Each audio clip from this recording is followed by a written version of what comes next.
नज़ीर अनबालवी शिराज 14 साल का एक शेफीबाज लड़का था। इसे साइकिल चलाने का बहुत शौक था।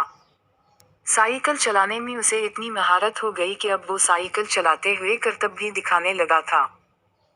इस दौरान साइकिल के पुर्जे बेजा इस्तेमाल की वजह से जल्दी घुस जाते या टूट जाते। एक दिन वो उसी तरह करतब दिखाता हुआ जा रहा था। आसपास से गुजरने वाले लोग उसे साइकिल पर करतब करते हुए देख रहे हैं, मगर कोई उसे ऐसा करने से रोक नहीं रहा। अचानक धमाका हुआ। सड़क पर चलते हुए लोगों ने शिराज को घूरा। पिछले टायर की ट्यूब एक धमाके से फट गई थी। शिराज साइकिल से उतर गया। ट्यूब के साथ टायर भी फट गया था। शेफी बघारते हुए शिराज घर से बहुत दूर निकल गया था। इसने जेब में हाथ डाला तो 100 रुपए का एक नोट इसके हाथ में था। कुछ देर बाद वो एक साइकिल मुस्तरी के पास खड़ा था। मुस्तरी ने टायर और ट्यूब देखने के बाद कहा, ट्यूब को तो पंक्चर लग जाएगा, मगर टायर तब्दील करना पड़ेगा। नया टायर 700 रुपए का है, बताओ टायर तब्दील कर दूं। 700 रुपए? मेरे पास तो 100 रुपए हैं, लगता है पैदल घर जाना पड़ेगा। शिराज ने साइकिल को देखते हुए सोचा। फिर वो साइकिल खींचता हुआ घर की तरफ रवाना हो गया। शिराज घर पहुंचा तो पैदल चलने की वजह से वो बहुत थक चुका था। अम्मी जान ने पिछले टायर को देखा, जो जमीन से चिपका हुआ था। बोली, आज फिर साइकिल पंक्चर करके ले आए हो। आज ट्यूब के साथ टायर भी फट गया है। पंक्चर और नए टायर का खर्च कल मिलाकर 800 रुपए हुए। 800 रुपए? अम्मी जान ने दोहराया। आप 700 रुपए दे दें, 100 रुपए मेरे पास हैं। शिराज का ये पुरसकून अंदाज अम्मी जान के लिए हैरत में मुब्तला करने के लिए काफी था। ये सब हुआ कैसे?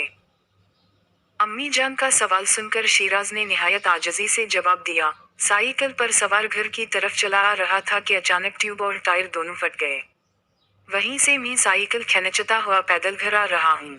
अचानक शिराज की नज़र साइकिल पर पड़ी तो उसे महसूस हुआ जैसे वो कह रही हूँ, झूठ, झूठ, सरासर झूठ। अपने करतूतों के बारे में तो बताओ, सच बोलो, सच। शिराज ने भी आंखों में जवाब दिया, तुम तो चुप रहो, देखो मैं अपनी प्यारी अम्मी जान से बात कर रहा हूँ, 800 रुपए का मामला है। अम्मी अपील पर गौर कर रही हैं। आखिर अम्मी जान ने 800 रुपए शिराज को दे दिए। शिराज अपने मकसद में कामयाब हो गया था। नया टायर और ट्यूब में पंक्चर लगने की देर थी कि वो पहले जैसा शिराज बन गया था। साइकिल ने एहतिजाजन चीख वाओ पुकार शुरू कर दी, मगर शिराज पर ना तो पहले असर होता था और ना अब हो रहा था। एक दिन वो साइकिल पर दूर एक नई कॉलोनी की तरफ जा निकला था।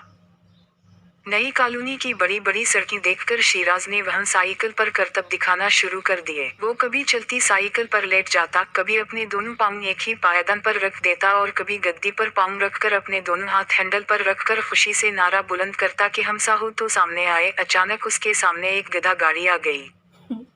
वो कोशिश के बावजूद साइकिल पर काबू ना रख सका और गधा गाड़ी से जा टकराया। इस टक्कर में शिराज के घुटने पर चोट आई और साइकिल का अगला पहिया टेढ़ा हो गया। जब वो लनगड़ाती टांग और साइकिल के टेढ़े पहिए के साथ घर में दाखिल हुआ तो अम्मी जान घबरा गईं। उसके जख्म पर मरहम लगाया और पीने को गर्मा गर्म दूध दिया। शिराज मसहरी पर लेटा तो उसे सहन में खड़ी हुई साइकिल दिखाई दे रही थी। साइकिल को देखकर उसे अफसोस हुआ कि वो भी बुरी हालत में थी। इसे भी मरम्मत की जरूरत थी। अम्मी जान सहन में आई तो इत्मीनान का इजहार करते हुए कहा, आजकल तो लोग अंधाधुंध सड़कों पर गाड़ियां चलाते हैं, मेरा बेटा तो बहुत देखभाल कर आराम से साइकिल चलाता है। यह सुनकर शिराज सोच में पड़ गया। इसकी नज़र साइकिल पर पड़ी। इसे ऐसा लगा जैसे साइकिल उसे घूर रही है और अम्मी की बात सुनकर वो कह रही हो, ये बात दुरुस्त नहीं, जिस तरह शिराज मुझे चलाता है इसका आप तसव्वुर भी नहीं कर सकती। शिराज मेरे जरिए करतब दिखाता है, वो मुझे चलाता नहीं, उड़ाता है। मेरे कल पुर्जा इससे बहुत तंग हैं, ये कोई बात समझने के लिए तैयार ही नहीं। अचानक अम्मी जान ने बिस्तर पर लेटे शिराज को घोरा।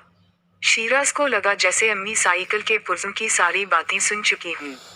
इन्होंने कुछ सोचा और अलमारी में से एक कागज निकालकर शिराज के सामने रख दिया। ये कागज उस वक्त का था जब अम्मी जान ने उसे साइकिल खरीद कर दी तो शिराज ने उनसे वादा किया था जो इस कागज पर लिखा था वो साइकिल की हिफाजत करेगा, उसे ध्यान से चलाएगा, उसकी सफाई सुथराई का ख्याल रखेगा, वो शरारती बच्चों की तरह इस पर करतब नहीं करेगा। शिराज ने उन बातों में से किसी एक पर भी अमल नहीं किया था। अब्बू जान अपने दफ्तर के काम के सिलसिले में दूसरे शहर गए हुए थे, इसलिए अम्मी जान से साइकिल की मरम्मत के लिए मजीद पैसे मिलने का कोई इम्कान नहीं था। अगले दिन शिराज को लंगड़ाते हुए स्कूल जाना और आना पड़ा। स्कूल ज्यादा दूर नहीं था, इसलिए शिराज साइकिल पर ही स्कूल जाता था। घर वापसी पर उसके जियोमेट्री बक्स में जेब खर्चों का तुम देखकर अम्मी ने पूछा, तुमने उन रुपयों को खर्च क्यों नहीं किया? मैं साइकिल के लिए पैसे इकट्ठे करके उसकी मरम्मत करवाना चाहता हूँ। मैं इसे दोबारा जख्मी नहीं करूँगा। इसकी बातों से अम्मी जान का दिल भी पसीज गया था। वो बोली, गलती का एहसास होना सबसे अच्छी बात है। मैं साइकिल की मरम्मत के लिए पैसे दे दूंगी, वादा करो साइकिल को एहतियात से इस्तेमाल करोगे। मैं वादा करता हूँ आइंदा अपनी साइकिल का हर तरह ख्याल रखूंगा। शिराज की ये बात सुनकर अम्मी जान के साथ साथ शायद साइकिल भी खुश हुई होगी।